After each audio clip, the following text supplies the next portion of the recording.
Okay, thank you everyone for tuning into this week's episode of Interviews with Experts. And I'm so excited to be joined today by the incredible Peter Sage. Peter, thank you so much for taking the time to be here with us.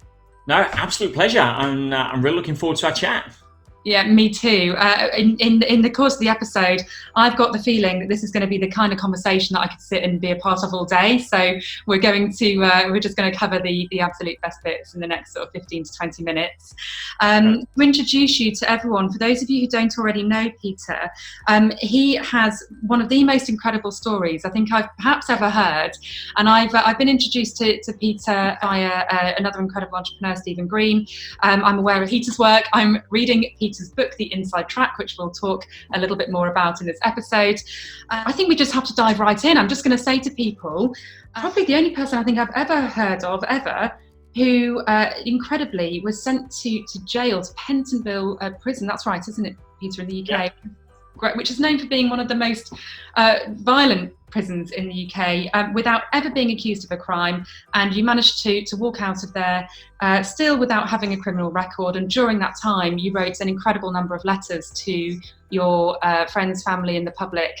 And you started piecing together your story, and you turned this experience into something incredibly positive. How did this journey start? Yeah, I mean, sometimes hearing it back, you're like, that really happened? But yeah, no, I mean, my background, I'm a serial entrepreneur. Yeah, I've built 27 companies since I dropped out of school. You know, some have failed majestically, some have been global international success stories. And many years ago, I was living in Dubai. I had a great life. You know, I lived on the Palm, driving a McLaren, and I built a huge multi-million-dollar company. And I was actually doing some deals on the side, buying and selling IT equipment. And one was with a large multi-billion-dollar company. I think I bought $12 million worth of goods paid in full and then resold it. Very small margin in IT. And it was 7 years later, I was at my home in England, and I get a knock on the door from a team of lawyers from the company, which probably shouldn't be named as Hewlett-Packard, basically suing me for 17 million. I'm like, what? Yeah, they're like, well, we didn't tell you had permission to resell the goods. I'm like, you didn't tell me I couldn't. I didn't have a contract. I'm not an authorized distributor bound by terms. If you didn't want me to resell it, you should have given me a contract saying I shouldn't. So anyway, they said they're suing me for the difference between the wholesale and retail price. And I'm like, well, that's just a crock. No judge in his right mind is going to maintain that for 5 seconds. And I knew it was literally a ruse to try to pressure me into a settlement. And anyone listening that's in business, please understand that litigation is primarily a tool. It's not about who's right or wrong. It's just a positioning tool on the chessboard. And I didn't think these guys would be silly enough to go to court. They didn't think I'd be silly enough to roll the dice. We both were. And then because I wasn't playing ball, 6 months later, they issued a contempt of court application saying that I breached a freezing order. And I'm like, I haven't done that. And I looked at the terms and I looked at how they'd positioned it. And I thought, well, it's intelligent, it's clever, it's well constructed, you'd expect with a $100 million law firm. And I thought, again, I didn't give it much credibility. I showed up in court somewhat unprepared, my own fault. My ego was definitely involved because I was very indignant about what I thought they were doing. I thought it was bully boy pressure tactics with who could hire the best lawyers. And they sold the contempt application to the judge, gave me 6 months as a civil prisoner. Lost my business, lost everything, hundreds of thousands in legal debt, didn't see it coming. And at the point where I realized this was about to go south, I made a decision to say that, listen, I can either go down as a victim, which is not, goes against everything I've spent 30 years teaching and learning in personal growth, or clearly the universe has plans for me to maybe go and help the people I really need to help that never normally get to see my work. So I went in as a secret agent of change, and that was my mission. And I turned it into an exciting adventure. And really, as I went in, I was halfway through my group coaching program. I do a 6-month group coaching program at high level. And so I said, look, just because the teacher's no longer in class doesn't mean to say you can skip school. So I answered all the questions. I said, listen, let me take you on the journey with me. And so I wrote private letters every 2 weeks, essentially outlining what I was calling a case study, a field trip, to demonstrate that this isn't theory. This isn't, cameras, second takes on stage. This is like amongst murderers, serial killers, drug dealers, armed robbers. And if I can make the techniques I've been teaching you work in this environment, then what excuse have you got? Let's play. And so that's really how it came about. And when I came out of there, Georgie, what happened was they said they'd learned more from the 11 letters than following me around the world for the last 2 years on stage, and I had to publish. I'm like, well, these are private letters, and some of these guys pay me 50 grand a year to my high level coaching to actually join. And I said, "Are you sure?" They said, "It'll help a lot of people." And that's my hot button. It's the whole reason I went in with that attitude. And so, yeah, we published it, and it's changed the lives of pretty much everybody who's read the book. It's been one of the best, most amazing adventures I've ever had the privilege of living. Thank you so much for sharing that. It is, I mean, it's literally incredible. What a testament to the power of your mindset, your commitment to your clients and your audience as a coach and as you say, an agent of change. What really strikes me about this, and why I think it's so important for people to hear you now more than ever, is there a lot of people, given what's happened this year with the pandemic and with lockdown, and there are a huge amount of entrepreneurs facing tremendous upheaval.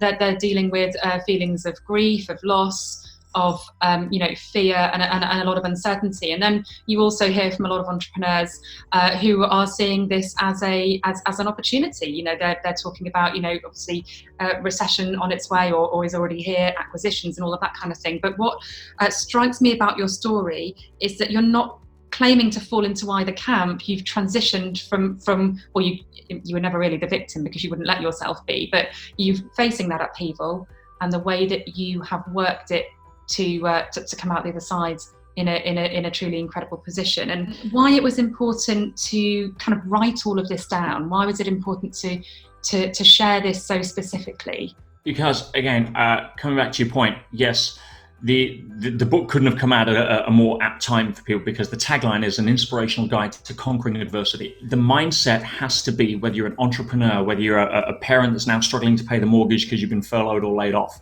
whether you're a business owner who was at the beginning of the year setting goals to go from 6 figures to 7 figures and now want to stop going from 6 figures to 0. All of that stuff. The key muscle when it comes to being able to deal with the adventure of life is the ability to handle uncertainty. And I think what's happened globally is that most people's certainty blanket has been pulled. And I recognize that what I call we're in what I call Earth School. I think that the two laws of nature are growth and contribution. We're here to grow and contribute, because anything that doesn't is usually taken out of the food chain. And so when I went in, I didn't see this as anything other than what I call a graduation event. Now, if you're a relationship coach, expect to have relationship problems so that you can demonstrate that what you teach works. If you're a health practitioner, expect health problems so that you can use what you teach on yourself to be authentic. And for me, this was a wonderful opportunity for me to be able to demonstrate to myself, forget the rest of the world, what I've been practicing in positive psychology for 2 to 3 decades isn't just lip service. And so for me, it was a great opportunity. And there's trials, there's track events, and then there's the Olympics. And guess what? The Olympics is every 4 years. I'm fairly certain my next graduation event will be on its way at some point soon. And I hope it's not in Pentonville. I doubt it very much. I think I've ticked that box. And but again, I was exceptionally grateful. I got something that played into my skill set, as graduation events usually do. And instead of seeing life as a comfort-centric experience, which is where people panic when the comfort's taken away, as we've seen, I see life as a growth-centric experience. And then you take on the challenges, you don't complain about them or run from them. Mm-hmm. And so for me to be able to have that level of growth-centric experience, I was grateful that for some people that's losing a loved one. For some people that's a stage 4 diagnosis. I was lucky. I got to go do what I do and get prisoners off drugs and stop suicides and change the intake system. And I won a national award while I was in there for reducing the violence between the wings, and that's now being used as a system across prisons throughout the world, making a difference. I mean, I got to do what I do. I'm not complaining at that. Again, that's like an athlete complaining about going to the gym. Right? It's part of who we are. It's what we do. But the way that you word it sounds, like it's so empowering. You're so your energy's so up, and you're so driven and focused, positive, and all of those things. But it clearly couldn't have been easy at all. And I think business growth and trying to brand yourself in a way that's meaningful to other people and doing all of those things is hard at the best of times, right? There are twists and turns, and it's never a straight line, is it, to success? And I think We've all seen that iceberg drawing that goes around LinkedIn, right, with all of the hard stuff below the waterline, and everyone else just sees as success. But for you to be doing that from the place that you were is truly incredible. And it's got, there must have been times when things are really low, when you were sort of thinking, okay, it's hard in this moment to see this as a case study. It's hard to see it in that way, because I'm feeling. Chapter 3, on the third letter, I was very raw, very real about the times that I cried, the times I doubted myself, the times I was bordering depressed, because it's such an insidious environment. You've got it's a Victorian prison, never really been modernized, for 900 people. There was 1,300 there. I was the only non-criminal, not separated at all or treated any differently. And there was, of course, that level of environment beats will. You can have all the intention you want to stay warm, but if you live in a freezer, it's going to win. Yeah. Right. So, and for some people, that's living with people that are negative. For some people, that's, being in a job they don't like and hoping it'll change. So environment beats will. And what actually made the biggest difference is the fact that, and I talk about something called cell inertia. Our cells of the body actually adapt to the biochemistry, just like our skin adapts to sunlight, whether you're tanned or pale, depending on the acclimatizing to where you live. And so every thought you think produces a chemical, neuropeptide, hormone, etc. And that creates, let's call it, internal weather pattern. Now, your cells are constantly adapting to that internal weather pattern through what's called receptor sites, and they will modify. That's why if you have somebody that never drinks coffee, you give them a double espresso, it's fun to watch, right? But if you have someone who is a heavy coffee drinker, they can have a coffee before bed and still sleep, because your internal chemistry is adapted. Now, if you think sunny thoughts of positive, over time, your cells are going to adapt. If you think consistent negative thoughts, over time, your cells are going to be wearing, scarves and gloves, not Speedos and sunglasses, right? Now, I had 20 years plus of putting in sunshine. I had an army of 50 trillion cells that, if you understand the question here and the answer to it, will change everything for you in personal growth. And it's the missing piece. And that is that nature follows the path of least resistance. We know that in electricity. We know it in every second law of thermodynamics. Nature doesn't waste energy in vain. So when most people that have been negative read a book, get inspired, go to a seminar, is it easier for 50 trillion cells to change their wardrobe, or for you to change your mind? And so a lot of the time, most people get all amped up from going to a seminar or a book or a workshop, and then they fall off over time, because those cells are sending chemical messages back to you saying, hey, listen, far easier to get some snow down here. We're starting to sweat with all this sunshine, and we don't want to change our wardrobes. It's far less energy. It's not because they hate you. It's part of the rule set. And you have to recognize that and go through that. Now, look at it in reverse for a second. I had 50 trillion cells that were waging biochemical warfare, not against my potential, as they do for a lot of people, but against my doubts. And that's what enabled me to be able to walk in at that level, because path of least resistance. No. Hey, what's with the snow? We're all wearing mankinis down here. Bad image, but you get the point, right? It's like, dude, sunshine, please. 50 trillion of us just got together and said, and that messaging, I'm using weather as a metaphor, but the messaging is real. It's either chemically through the hypothalamus, or it's through electrical conductivity through the nerves of the spine, straight into the base of the cerebral. And in the negative example, that shows up as self-doubt, questioning, procrastination, self-sabotage. In the positive example, that says, come on, shake it off. We've got this. Don't worry about it. I don't care what the scene in the movie looks like right now. Let's think of the script. Mm-hmm. And that's how I got through it, because I had an army of cells that wouldn't let me settle for less. Yeah, that's incredible.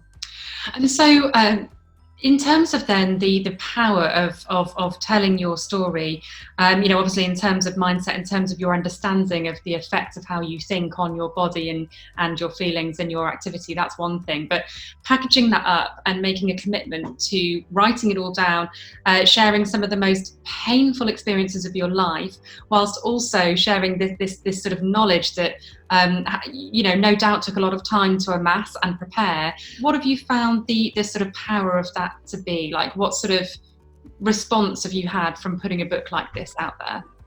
Well, I say if you look at any review online, whether it's Audible, Kindle, Amazon, Goodreads, it's literally changed the lives of virtually everybody that's read it. I'm so blessed and humbled by that. And it's such a unique book. It's not something that I wrote after the effect. This is real time as it's unfolding. So you never know what's about to happen on the next page. Neither did I.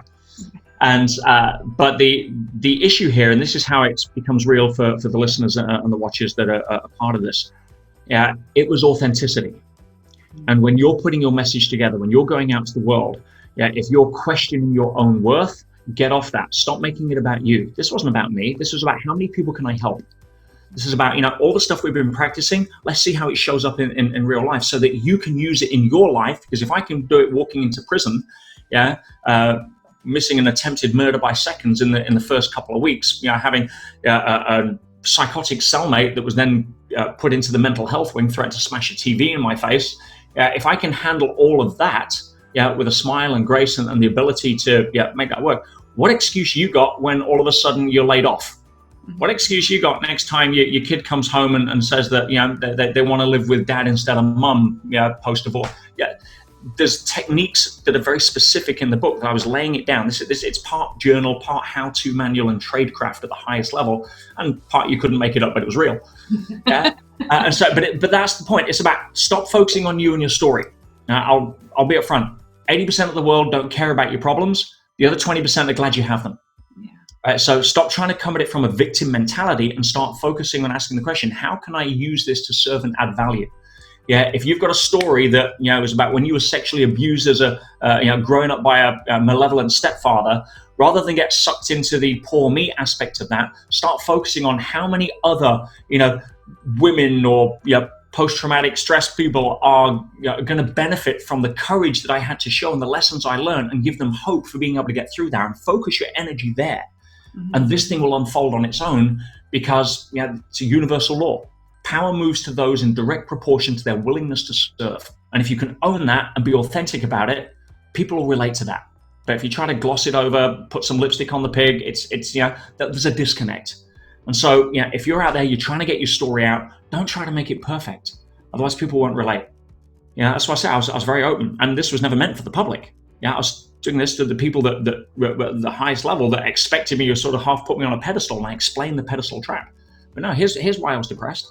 Here's the times where I thought, would I ever teach again? Would people listen? Am I going to, I'm trapped in a little room for 23 hours and 55 minutes a day for days on end. Sometimes we're allowed out for 40 minutes. Banged up with some of the most, psychotic, crazy. 1/5 of the entire prison population, according to the government report in Pennville, is on antipsychotic medication. Oh, it's and most of the rest are on either happy pills or recreational drugs at every level. Crack, heroin, spice. It's insane. I had no idea what I was walking into. But again, that's part of the adventure. That's one way of putting it. My gosh. And it's honestly, it's absolutely incredible. When you look back at that period now, do you sort of connect with it in the same way that you used to? Or is it almost a little bit detached? Is it almost a different you that it happened to? We're always evolving. As I said, life is growth centric. Change is the only constant. But what I did to help people with the book, I actually put a companion program together, because there's so much in there, as you see if you've started reading. This is high level tradecraft. I was a senior trainer for Tony Robbins for 15 years. I learned a lot from traveling around the world for a decade and a half with Tony, doing high level intervention. To be fair, I had far more crazies in seminars than I did in Pentonville. That's a whole other story. But there's so much in there. I didn't want people just to read it, because half the time people don't have time to read it. I did an audio version, which we worked as a real experience. I took a top sound engineer, it's my voice. We put in sound effects and original music score to really try to help take people through, to internalize the lessons, because it's so much.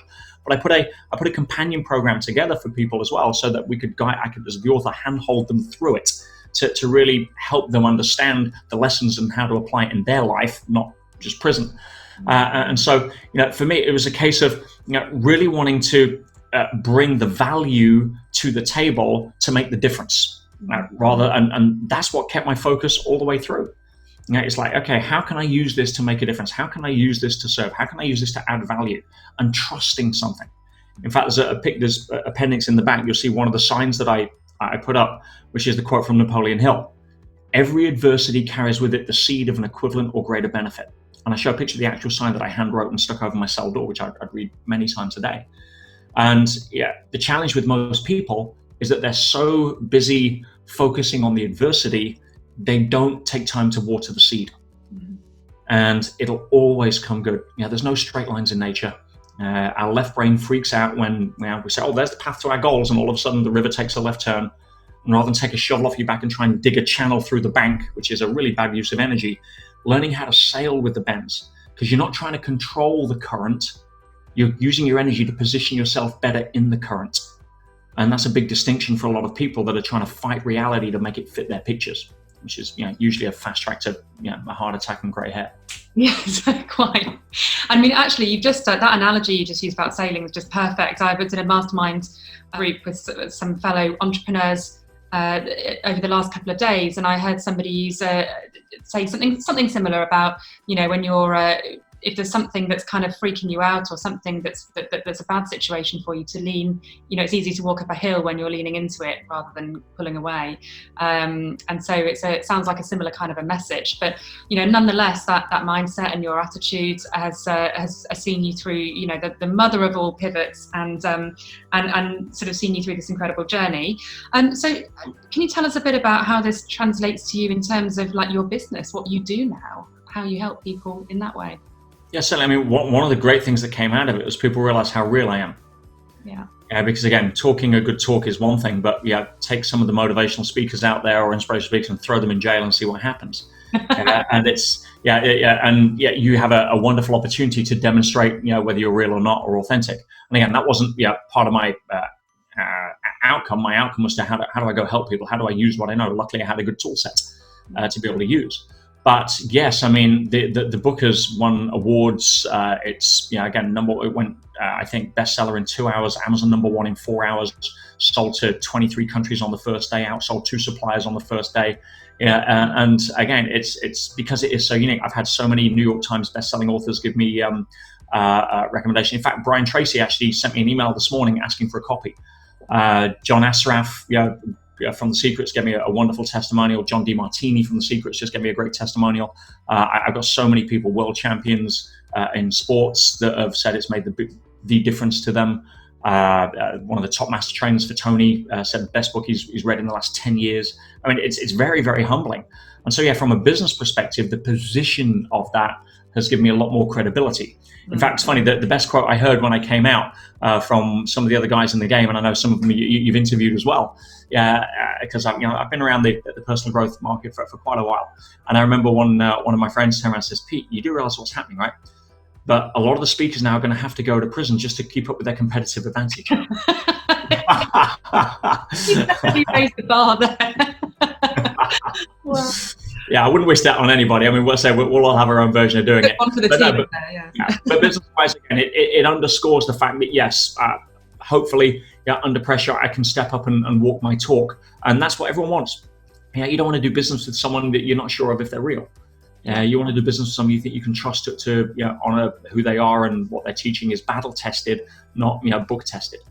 Yeah, totally. And I think that what's a real testament to that as well is with the use of content, we're in a world now where there's very little face-to-face contact, and we don't know how long that's going to go on for. And we also don't know the extent to which that'll become the new normal when we're on the other side. So certainly, I come from the position of, you have to start sharing now. You can't escape it. It's not I don't want to do a live, or writing a book's a bit. It's kind of there really isn't another way for people to find out much about you. If you're an entrepreneur, you're in business, so you've got to start working on kind of getting yourself out there, and like you say, not seeking perfection, not trying to polish your story, but just showing people who you are. I think the fact that people can see that you're authentic, because you haven't just done this one thing to tell that one story, you've turned it into all of these many different formats. So there were the letters to start with, that turned into this amazing book, this #1 bestseller. It's had an incredible number of sales, hasn't it? And all of those amazing things that the book's done, and winning awards. And you've also signed with an award-winning production company to this has been turned into a movie, right? So correct, yeah. We signed the deal. In fact, the producer read the book, and it's an award-winning production firm. They've done a lot of really high-level stuff, and the producer read the book and literally closed the last page and picked up the phone and said, "Listen, we have to make this film." And I flew to Marbella to sit down. We did the deal, and yes, that's now in process, and we're just going through the fundraising now. If people that have been part of my journey or been impacted by my work also have an opportunity to be able to star in that as well, or be featured in that, which you can do through the website. And it's just the gift that keeps on giving. think it's fair to say you've more than earned it. But I think that this is it. It's your absolute commitment to the people that you're trying to serve. You haven't done it because it worked for you. You haven't just done it because writing a book happened to be convenient at the time at which you wrote it. You're continually looking for new and different and more ways to get this message out to more people. And that's I think that's something that anybody listening can learn from. What do you say to people that have a bit of, sometimes I meet people who are absolutely incredible. They're so established in their fields, and they'll go, "Oh, but would anyone read it?" And they still have that self-doubt, despite the fact that they've jumped their own hurdles. They've done their innings. Of course, people would read their book. So, what do you say to people who are maybe surprisingly shy about sharing who they are and how far they've come? Shy is a racket. Shy is basically, please don't let you discover me because I fear being judged at some level, which always has its basis in the fear of not being enough, which is a primary human fear that most of us have. Not good enough, not good looking enough, tall enough, short enough, rich enough. It doesn't matter. Fill in the blank. So if you don't think that your story matters enough, then again, you're probably more focused on you. If you're buying into the illusion that, oh, well, I haven't published a book before, or who's going to want to listen to me? Let me share this with you because it'll shift the game. People don't care about you for a start. The Inside Track is not about Peter Sage. That's the last thing in the world. I don't care if people know my name or remember it. This is about how can I help them. But if you focus on the following, it'll be a game changer for you. People don't care about your background, your credentials, your history, how many certificates you have, what your publishing track record, none of that. They care about, can you solve their problem? And what they're buying isn't a book. They're buying an outcome, an amazing outcome for them that's going to help them. And the trick to being able to position yourself here, guys, isn't about how many letters you've got after your name. I dropped out of school at 16. I got a PhD in results. I couldn't spell MBA. I went out and just made my mark because that's, I didn't want school teachers. You had to pass tests and work for somebody else, and that wasn't on my radar. But when it comes to positioning yourself, know this. If you can articulate somebody's problem better than they can, quite often they will trust you to solve it. Brilliant. It's amazing. I have to, on that note, honestly say to people, if you haven't read Peter's book, that way around, there we go. For those of you on video, at the Inside Track, you honestly have to go and get a copy, because it's nuggets like that are dotted throughout. This book isn't simply about one man's experience. It's about you, the reader. And I challenge anybody to read this book and not walk away with something that quite literally have the power to change their business, if not their life. So I thank you for writing it in the first place, Peter. For those who want to find out more about you, perhaps contact you, get the book, get on a list to find out about the movie, how do we do all of that? No problem. Well, two things. You go to my website, everything's there, petersage.com. I make it nice and simple. And I'm also right now trying to, as I said, commit to trying to get this book into as many hands as possible, because the world right now needs people that can adapt to change without melting into a puddle, and be a pillar of strength for themselves, their family, their community. And so I'm actually giving it away for cover a little bit of the shipping, and I'll actually pay for your copy for you. And you can do that via the website, or getpetesbook.com is a domain I set up just so that people got somewhere to go and be able to say, depending on where in the world you are, chip in a little bit towards the shipping, and I will post that to you today with my thanks for being on here. That's amazing. What a great guy. Peter, thank you so much for joining us today. Really appreciate it. My absolute pleasure. Thank you.